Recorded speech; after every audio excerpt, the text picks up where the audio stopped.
Assalamualaikum warahmatullahi wabarakatuh. Waalaikumsalam warahmatullahi wabarakatuh. Bismillah walhamdulillah wassalatu wassalamu ala rasulillah Sayyidina wa maulana Muhammad ibn Abdillah wa ala alihi wa ashabihi wa man tabi'a rusyidah wa ba'da.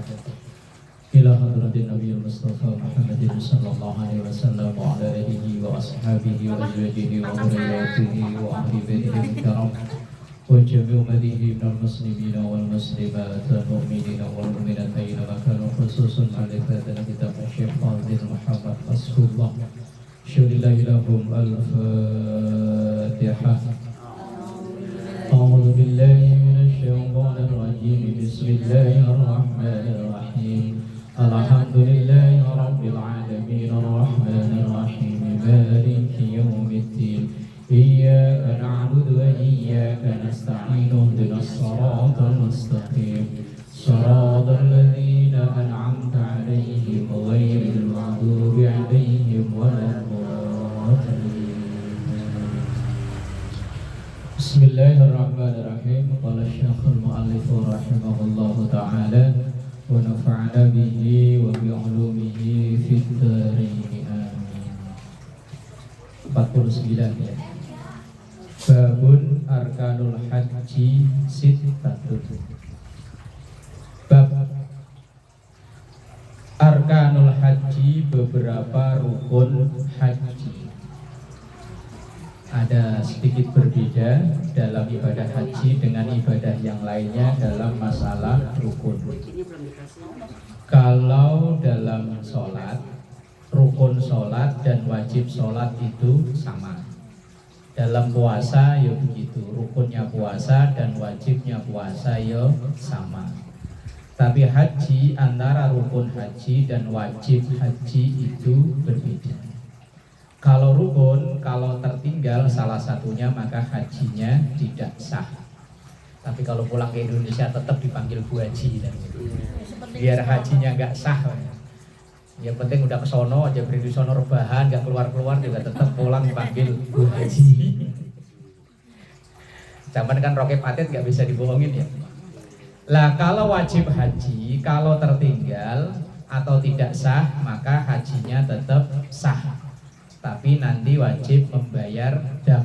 Dam itu denda. Dam itu dari kata darah. Maka dendanya itu mengalirkan darah alias nyembelih hewan kurban.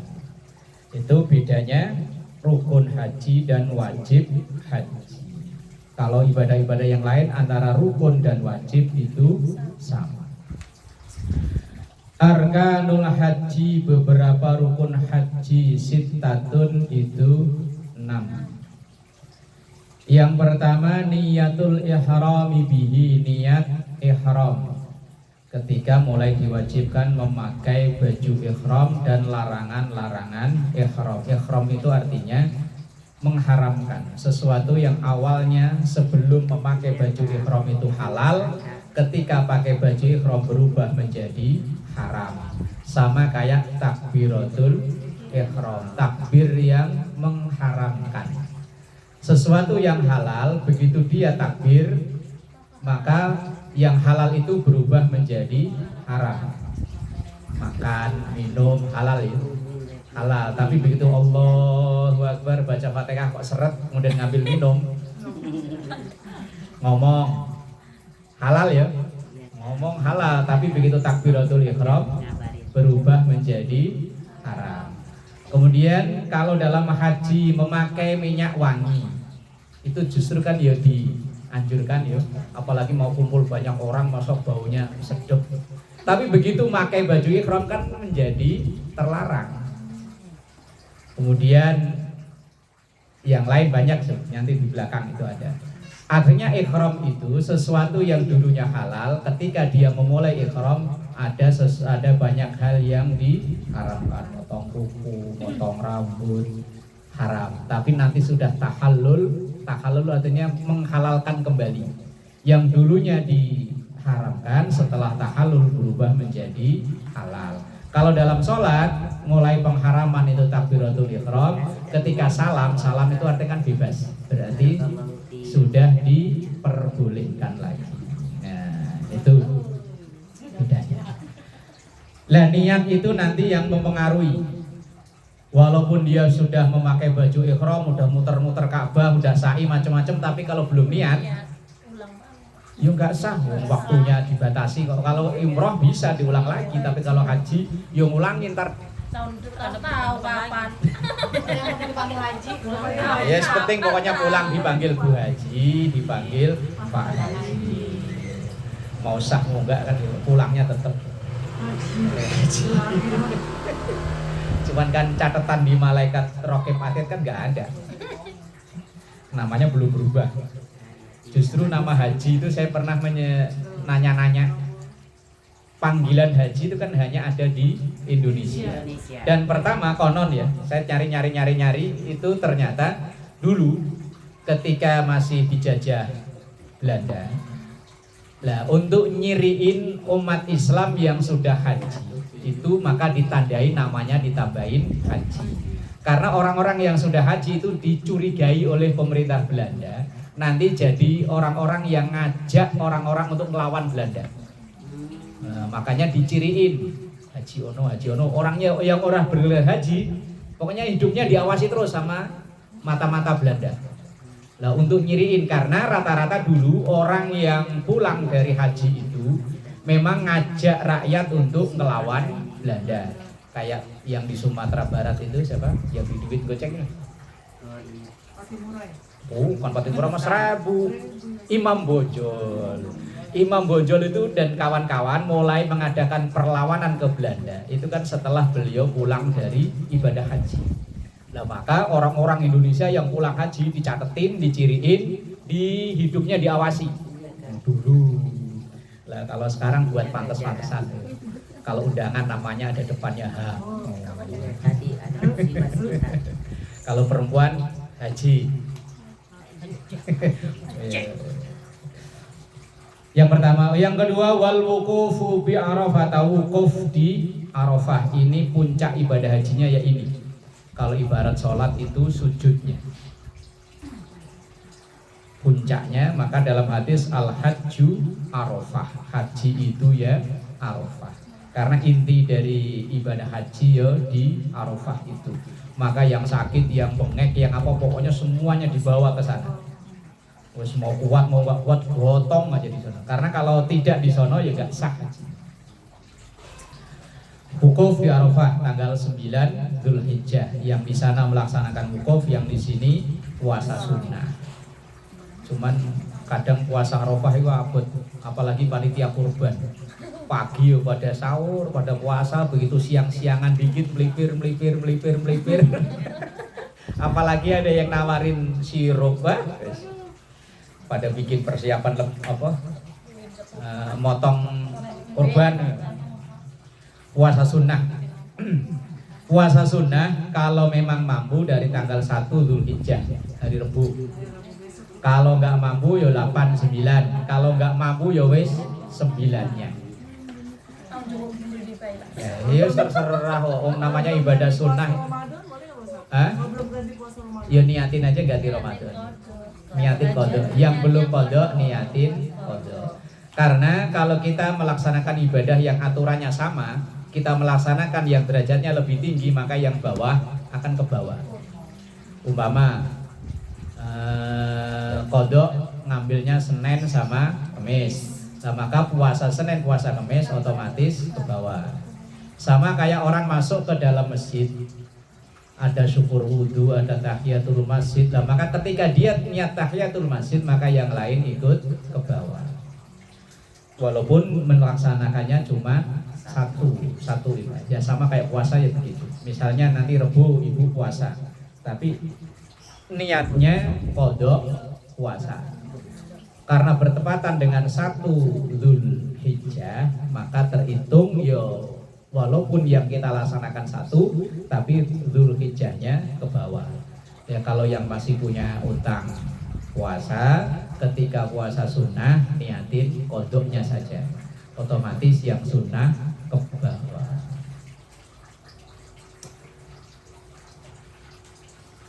Wal wuqufu bi Arafah, yang kedua adalah wukuf di Arafah. Kemudian wa tawaful ifadati, tawaf ifadah.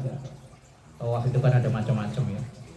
Ada tawaf kudum, itu tawaf selamat datang. Begitu datang ke Masjidil Haram langsung tawaf, itu namanya tawaf kudum.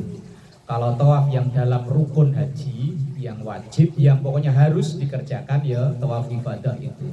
Ada namanya tawaf wada, itu tawaf perpisahan.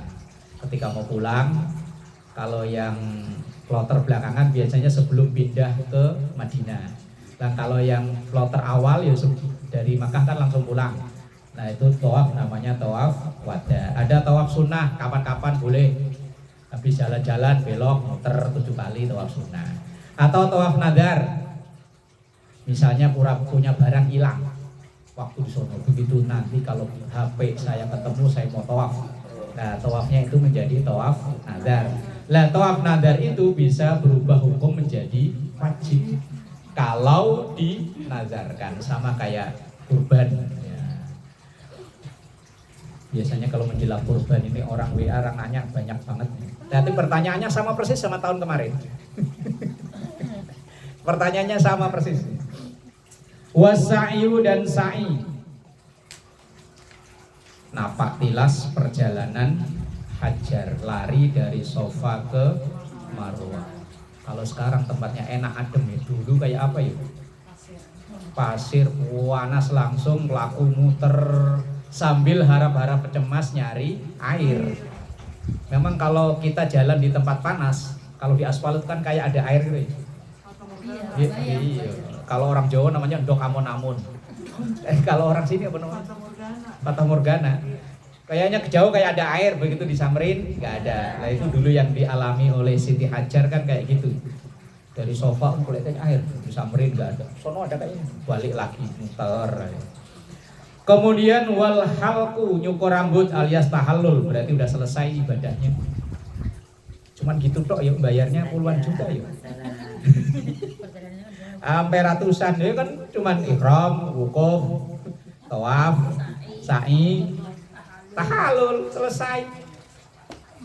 Apalagi yang furoda berapa? 600 juta. 600 saja. Aduh, 600 itu buat lunasi rumah dapat 2 ya.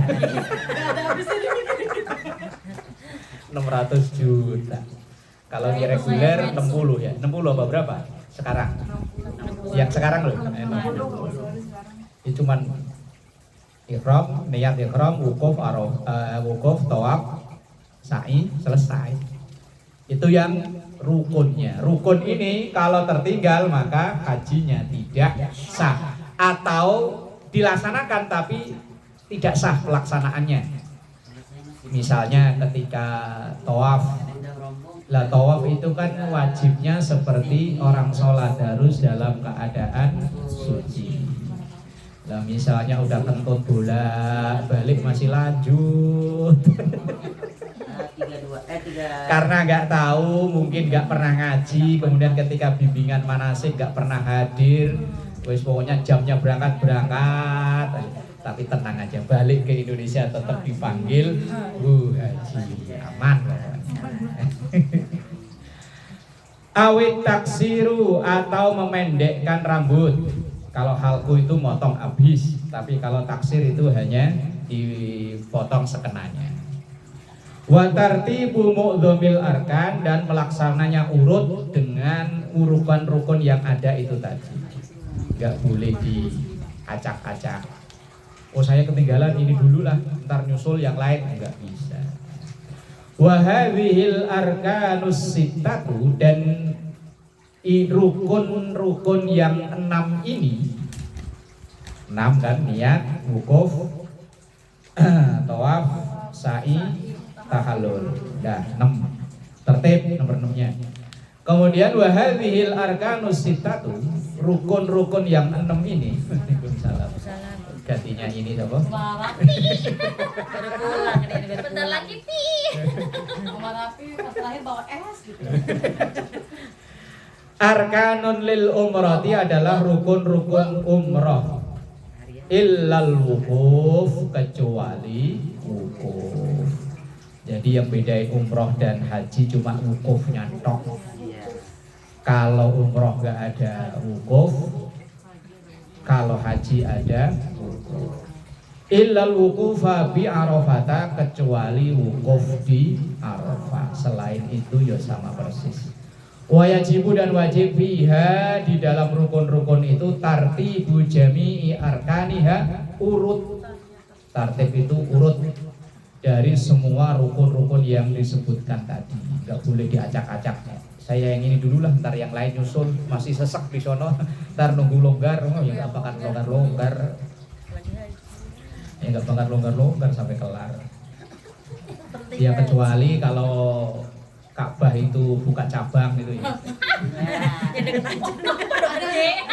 Pondok gede. Ada KFC. Dulu entah tahun berapa waktu habis tragedi Mina. Tragedi Mina itu tahun berapa? Yang meninggal di terowongan banyak itu ya. Tahun 2000 berapa itulah. Lupa, udah lama. Bentrok, jadi dari arah sana Dari berlawanan, ibarat orang jalan melawan arus. Iya. Akhirnya mentok di tengah karena di dalam terowongan pengap, akhirnya banyak yang meninggal. Kemudian ada tokoh-tokoh namanya Islam liberal.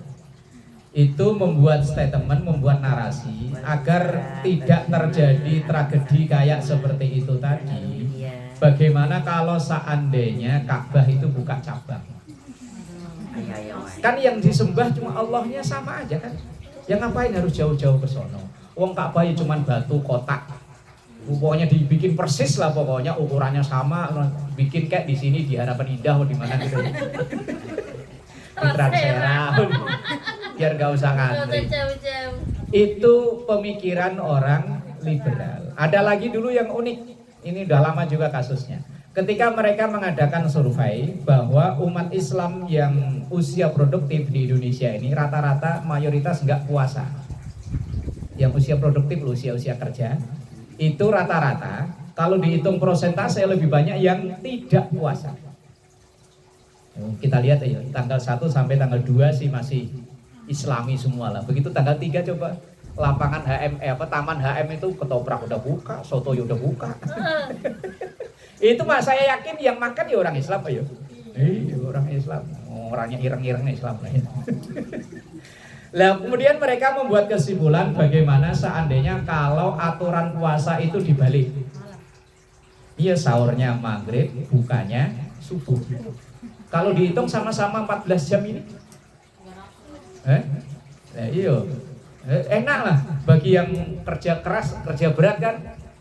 Siang dia nggak puasa, ntar maghrib mulai sahur, subuh buka. Itu dulu, ini pemikiran orang-orang liberal. Liberal itu artinya orang yang berpikir bebas, tapi bebasnya kebablasan. Yo, alias ngawur itu tadi. Dalam ibadah itu ada yang namanya ta'abudi, ada namanya ta'akuli. Ta'abudi itu memang dari sononya begitu ya begitu. Duhur 4 rakaat, terus dari sononya begitu. Terus subuh 2 rakaat. Kalau wah saya masih semangat nih pengen nambah 6 lagi lah, nggak bisa. Ini namanya ta'abudi. Ta'abudi itu wis pokoknya dari sononya begitu ya begitu. Tapi dalam perintah agama itu ada namanya ta'akuli. Ta'akuli itu yang bisa dinalar dengan akal waras, akal kita nih. Walaupun dulu kayaknya orang-orang itu ya nggak memikirin, nggak dilogikakan, terus pokoknya disuruh sama Nabi begitu ya begitu, nggak pakai akal. Begitu orang sekarang, misalnya Rasulullah itu ngelarang minuman ditiup, padahal enak ya. Pagi-pagi bikin teh itu ditiup, seruput. Padahal Rasulullah ngelarang. Dulu para sahabat ketika minuman jangan ditiup, ya wes ikuti, nggak ditiup. Lah orang sekarang kenapa itu minuman kok dilarang ditiup? Kemudian diteliti, ternyata jawabannya bahwa yang keluar dari sistem pernapasan kita ini mengandung zat karbon dioksida alias racun. Maka jangan sampai masuk ke minuman yang mau kita minum. Itu namanya ta'akuli, sesuatu perintah tapi yang dilogikakan dengan akal. Lah kalau dilogikakan dengan akal, subuh kok cuma 2, asar kok 4, itu gimana? Yus gak bisa, itu namanya ta'abudi. Haji ke Mekah itu termasuk ta'abudi. puasa Ramadan, puasa yang lain mulainya dari subuh, bukanya maghrib, itu namanya ta'abbudi. Lah kalau ta'akkuli itu sesuatu yang dinalar dengan akal. Ya puasa, Rasulullah memerintahkan puasa, sumu tasihu, puasalah maka kamu akan sehat. Lah kemudian orang sekarang yang diteliti, oh ternyata sistem pencernaan dalam perut itu butuh istirahat. Lah kok dipaksa terus suruh giling, mangan, ngeganyem aja, kalau orang Betawi gitu ya, ngeganyem aja. Wah yo gilingannya gejlek, ibarat motor gak pernah diademin, muter, jadi remek motor gak nyampe 2 tahun. Ya perut ya begitu, butuh istirahat. Tapi kok istirahat terus olinya beku. Lah orang kok puasa aja, yuk gak boleh, malah puasa yang puasa wisol, puasa ngableng, puasa yang gak buka yuk gak boleh. Nah itu ada aturannya, namanya tadi itu ada yang ta'abbudi, ada yang ta'akkuli. Wa wajibat tuhu khamsatun wallahu a'lam bissawab.